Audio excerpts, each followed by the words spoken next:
আপনার গোলটাকে নির্ধারণ করুন, আপনার সময়টাকে আল্লাহর জন্য আপনি ব্যয় করুন। আল্লাহর জন্য আপনি যদি সময় ব্যয় করেন, মনে রাখবেন আল্লাহ সুবহানাহু ওয়া তাআলা আপনার সময়ের মধ্যে বারাকা প্রদান করবেন। আপনার বয়সের মধ্যে 20-30 হয়ে গিয়েছে, আপনি কি করেছেন? আপনি আপনাদের পূর্বপুরুষদের দিকে তাকান তো, 20-30 বছর তারা কি করেছে? 20-30 বছর তারা এই গোটা পৃথিবীতে তারা চষে বেরিয়েছে। আপনার পূর্বপুরুষদের দিকে তাকিয়ে দেখেন না, তারা 20-30 বছর তারা কি করেছে? আব্দুল্লাহ ইবনে ওমর, আব্দুল্লাহ ইবনে আমর ইবনুল আস অথবা আব্দুল্লাহ ইবনে আব্বাস, তাদের দিকে তাকান, তারা এই বয়সে তারা কি করেছে, তাদের অবস্থাটা কি, তারা দিনকে কিভাবে গোটা পৃথিবীর, অথবা আপনাদের যদি সবচেয়ে বড় আপনাদের পূর্বপুরুষদের দিকে তাকান, সেটা যদি আপনি আহমদ ইবনে হাম্বল, ইমাম মালিক রাহিমাহুল্লাহ, অথবা আপনি ইমাম বুখারী, মুসলিম, তাদের দিকে তাকিয়ে দেখেন তারা এই বয়সে কি করেছে। ইমাম নববীর দিকে তাকান, ইবনে হাজার আসকারী কত বছর বেঁচেছিল তারা, ইমাম শাফি কত বছর বেঁচেছিল, কত বছর তিনি যা লিখেছেন এগুলো তো আপনি পড়েও শেষ করতে পারবেন না।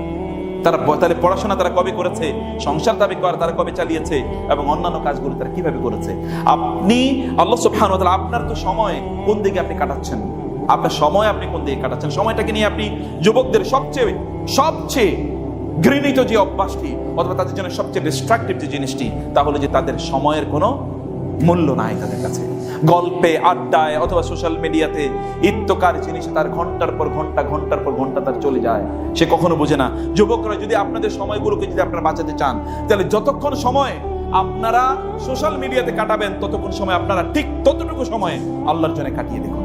আপনি 1 ঘন্টা তো মোবাইল নিয়ে ব্যস্ত ছিলেন, 1 ঘন্টা কোরআন তেলাওয়াত করুন, 1 ঘন্টা সালাত আদায় করুন, 1 ঘন্টা দ্বীনি জ্ঞান অর্জন করুন। এই কাজগুলো আপনারা করুন। যুবকদের প্রবলেমগুলোর মধ্যে আরেকটি প্রবলেম হলো যে যুবকরা আজকে একটা জ্ঞানহীন জাতি, বিশেষ করে ইসলামিক জ্ঞান তাদের নাই। আপনি দেখবেন কেবলমাত্র দুনিয়ার জ্ঞান নিয়ে তারা প্রচন্ড ব্যস্ত, দুনিয়ার জ্ঞানে তারা প্রচন্ড জ্ঞানী। ইয়ালামুনা যাহিরাম মিনাল হায়াতিদ দুনিয়া ওয়া মা আনিল আখিরাতি হুম গাফিলুন। আলিম বিদ-দুনিয়া জাহিলুম বিল আখিরা। তারা যে দুনিয়ার পণ্ডিত, কিন্তু আখিরাতের ব্যাপারে তাদের কোনো ধারণাই নেই, আখিরাত সম্পর্কে তারা জানেই না, দ্বীনের ব্যাপারে তাদের জানা নাই। আপনারা শুধুমাত্র বেড়াইদের কয়েকজন যুবক নিয়ে বাংলাদেশকে চিন্তা করলে হবে না, বাংলাদেশে চিন্তা করতে হবে এর বাইরে এখানকার কয়েকজনের বাইরে, যে তাদের জ্ঞানের লেভেল, দ্বীন সম্পর্কে তাদের জ্ঞানের লেভেল কোথায়, কোন জায়গায় আছে। তারা এতটা খারাপ অবস্থায় আছে দ্বীন সম্পর্কে, দ্বীনের মৌলিক বিষয়গুলো তারা জানে না। এই বিষয়গুলো সম্পর্কে তাদের মৌলিক কোনো ধারণা নাই, এগুলো সম্পর্কে তাদের কোনো পড়াশোনা নাই। অতএব যুবকদেরকে দ্বীনের জ্ঞান অর্জন করা দরকার, মনে রাখা দরকার। মুসলিম যুবকরা যতদিন পর্যন্ত তারা আলোকিত মানুষে পরিণত হবে, তারা জ্ঞানীতে পরিণত হবে, যতদিন পর্যন্ত তারা হতে পারবে না, ততদিন এই সমাজকে আপনি উদ্ধার করতে পারবেন না।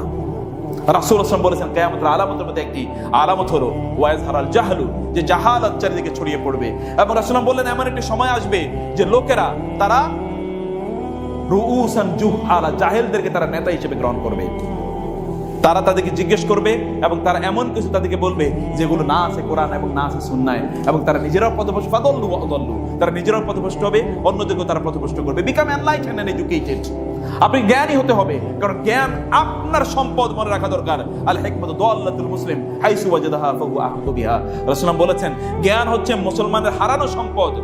আপনার হারানো সম্পদ, এটা আপনি যেখানে পাবেন এটাই আপনার, এটাকে আপনার নিতে হবে, ধরে নিতে হবে, এটাকে আপনার অর্জন করতে হবে।